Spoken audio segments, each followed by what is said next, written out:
नमस्कार दोस्तों, नमः शिवाय। जीवन ज्योति चैनल में आप सभी का हार्दिक स्वागत करती हूँ। दोस्तों, आज की वीडियो में मैं बताऊंगी कि यदि आपको कन्या नहीं मिलती है, एक भी कन्या आपको नहीं मिलती है, आपके आसपास कन्या नहीं है या किसी भी कारणवश आप कन्या को भोजन नहीं करा पा रहे हैं, तो किस प्रकार से अपने घर में ही बिना कन्या को बुलाए आप 9 कन्या का भोज करा सकते हैं। इसकी पूरी विधि आप लोगों को बताऊंगी और साथ ही तिथि कब से कब तक है, अष्टमी तिथि कब से है, नवमी तिथि कब से कब तक है, हवन का शुभ मुहूर्त क्या है, ये सारी चीजें आपको डिटेल्स इसका स्क्रीन पे मिल जाएगा। आप लोग इसे नोट कर लीजिएगा। हवन कन्या पूजन के बाद करें या कन्या पूजन से पहले करें, तो ये भी आपको जानकारी मिलने वाली है। आप पूरे विधि विधान से 9 कन्या को भोजन करा सकते हैं अपने घर पर ही बिना कन्या को बुलाए। तो सारी विधि जानेंगे, इसके लिए आप लोग वीडियो में अंत तक बने रहिएगा। चैनल पे पहली बार है तो चैनल को सब्सक्राइब कीजिएगा।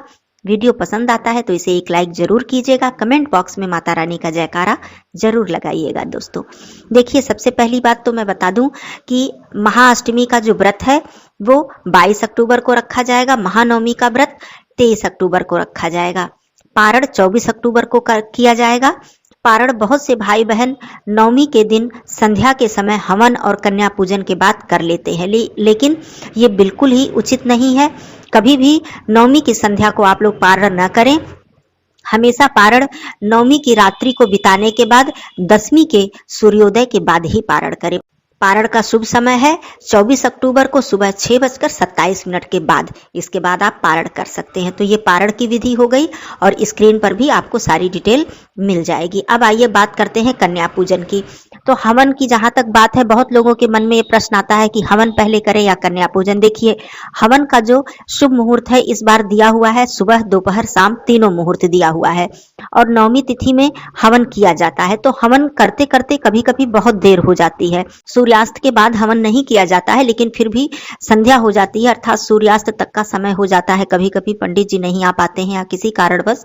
तो जहां तक कन्या पूजन की बात है, हमें कन्या पूजन सुबह माता रानी की पूजा अर्चना करके उनको भोग प्रसाद अर्पित करके स्वच्छता से प्रसाद बनाकर और हमें कन्या पूजन, कन्या भोज कर लेना चाहिए। इसमें कोई दोष नहीं है, क्योंकि हवन का जो मुहूर्त है, यदि हम पंडित जी को बुलाते हैं तो वो आने में उन्हें लेट हो जाता है, क्योंकि उन्हें बहुत व्यस्तता रहती है। हवन इत्यादि के दिन, नवमी के दिन उन्हें बहुत व्यस्तता रहती है, तो हमारे समय पे वो आ नहीं पाते हैं। तो इसलिए हवन हम करते रहते हैं कि चलो जब भी पंडित जी आएंगे तो हम हवन कर लेंगे। लेकिन कन्या पूजन हमें बिना परिवार के किसी को भोजन किए बिना पहले कन्या पूजन हमें कर लेना चाहिए। कन्या को भोज कराकर तब परिवार के किसी सदस्य को भोजन करना चाहिए। नियम यही है।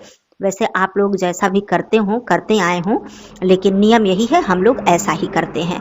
तो अब आइए बात कर लेते हैं कि कन्या पूजन कैसे करें यदि हमें कन्या नहीं मिल पाती है। देखिए, नवमी तिथि के दिन आप कन्या पूजन करें या अष्टमी को करें, जैसी जिसके यहाँ की परंपरा होती है। ज्यादातर लोग नवमी तिथि पर कन्या पूजन करते हैं। आप सुबह उठें, यदि आप 9 दिन का व्रत है तो ठीक है, नहीं भी व्रत है तो आप उठकर सुबह संध्या, हम लोग पूजन अर्चन तो 9 दिन करते ही हैं माता रानी का, चाहे हम व्रत न भी हों। आप उठें, अपना नियमित जो आपका कार्य है उससे निवृत्त होकर स्नान आदि करके आप माता रानी की पूजा अर्चना करें।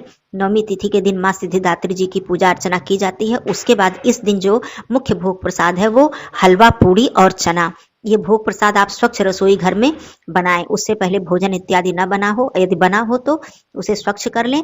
प्रसाद बनाने के बाद सबसे पहले आप माता जी को प्रसाद अर्पित करें। अब आपको 9 कन्या को भोजन कराना है और कन्या नहीं है आपके पास, तो आप 9 जगह या तो 9 पात्र छोटे छोटे अलग अलग रख लें, या फिर एक थाली में 9 स्थानों पर आप पूड़ी, हलवा और चना आप रख लें। 9 कन्या के निमित्त, 9 माता के 9 रूपों के निमित्त आप रख लें। और एक जो भैरव जी को हम लोग बुलाते हैं, बटुक जो एक बुलाकर हम लोग खिलाते हैं, तो भैरव जी के निमित्त भी एक आप अलग रख लें। तो इस प्रकार से 9 जगह पर आप प्रसाद का जो है वो इस तरह से प्रसाद आप लगा दें। उसके बाद आप उसे माता जी के मंदिर में, जहां आप पूजा करती हैं, जहां माता जी की स्थापना आपने की है, वहां पर आप ले जाएं और माता रानी के समक्ष रखें। साथ में जल अवश्य रखें, हलवा, पूरी, चना, और उसके बाद आप उसमें मेवे इत्यादि भी रख सकती हैं। मिश्री का भी भोग लगा सकती हैं, लौंग इलायची रख सकती हैं। सब कुछ लगाने के बाद आप माता रानी से प्रार्थना करें कि हे माँ,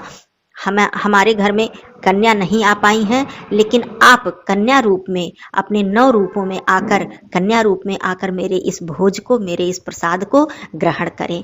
मेरे द्वारा जो भी त्रुटि हो उसे क्षमा करें। मुझे कुछ भी ज्ञान नहीं है, कुछ भी बुद्धि नहीं है, जो भी मुझसे हो पाया है मैंने आपको अर्पित किया है। तो इस तरह से आप बोलकर माता रानी को नैवेद्यम समर्पयामि बोलें और भोग लगाएं और माता रानी को प्रणाम करें और थोड़ी देर के लिए प्रसाद वहीं पर आप छोड़ दें और यह भाव रखें कि माता रानी कन्या के रूप में 9 रूपों में आकर आपके भोजन को, आपके प्रसाद को ग्रहण कर रही हैं और आपको आशीर्वाद दे रही हैं। इस तरह से भाव रखकर आप माता रानी को प्रणाम करें। उसके बाद आप जब थोड़ी देर बीत जाने के बाद उस प्रसाद को आप गौ माता को खिला सकती हैं। गौ माता में सभी देवी देवताओं का वास होता है, तो इससे आपको सभी देवी देवताओं का आशीर्वाद प्राप्त होगा। तो इस तरह से 9 कन्या का भोजन, 9 कन्या का पूजन हम लोग घर पर ही बिना कन्या को बुलाए कर सकते हैं। इसके बाद आपको क्या करना है, जैसे हम लोग कन्या को जब विदा करते हैं तो साथ में कुछ प्रसाद और दक्षिणा अवश्य देते हैं। तो जब आप गौ माता को भोजन कराने ले जाएं तो साथ में कुछ दान, दक्षिणा, मिठाई, फल, कुछ दक्षिणा आप रख लीजिए। इस तरह से आप ले जाकर किसी मंदिर में या किसी ब्राह्मणी को या किसी पंडित जी को आप ले जाकर वो दान और दक्षिणा साथ में अवश्य दे दें। इससे आपका जो कन्या पूजन है, कन्या भोज का जो कार्य है, ये संपूर्ण हो जाएगा। तो इस तरह से आप कर लेंगे। उसके बाद आप बाद में यदि व्रत नहीं है तो भोजन इत्यादि ग्रहण करें। यदि आप व्रत हैं 9 दिन का तो आपको 10वीं तिथि पर पारण करना है सुबह। उसके बाद आप ये जो भोग प्रसाद है, इसमें से जो बचा के आपने रखा है, माता जी को जो अर्पित पहले आपने किया है, ये जो 9 जगहों पे किया है, इसे तो गौ माता को आपने खिला दिया, लेकिन अलग से भी भोग प्रसाद आप माता जी के समक्ष अर्पित करेंगी। तो जो परिवार के सदस्य व्रत नहीं है वो उस प्रसाद को ग्रहण कर सकते हैं और आप उसे चाहें तो पारण के दिन उसे रख दें, पारण के दिन उसे आप ग्रहण कर सकती हैं। या फिर पारण के दिन सूर्योदय के समय सुबह आप स्वच्छता से फिर से हलवा बनाकर माता रानी को भोग लगाकर आप उससे पारण कर सकते हैं। क्योंकि माता रानी को जो प्रसाद या देवी देवताओं को जो प्रसाद हम अर्पित करते हैं, उस प्रसाद को खाकर यदि हम व्रत खोलते हैं, पारण करते हैं, तो ये बहुत ही ज्यादा उत्तम और श्रेष्ठ होता है। तो इस तरह से आप लोग पारण कर लें और इस तरह से आप लोग कन्या पूजन कर सकती हैं, कोई दिक्कत नहीं है। और हवन का जो कार्य है वो 3 शुभ मुहूर्त आपने देखा स्क्रीन पर दिया हुआ है। इन 3 शुभ मुहूर्त में आप हवन, चाहे दोपहर और संध्या और सुबह, तीनों ही समय पर आप हवन करवा सकते हैं। तो ये हवन की बात हो गई। और हवन आप कैसे करें, यदि आपको पंडित जी नहीं मिलते हैं, कोई ब्राह्मण नहीं मिलते हैं, तो हवन स्वयं अपने घर में ही आप किस तरह मंत्र का उच्चारण करके हवन इत्यादि आप कर सकते हैं।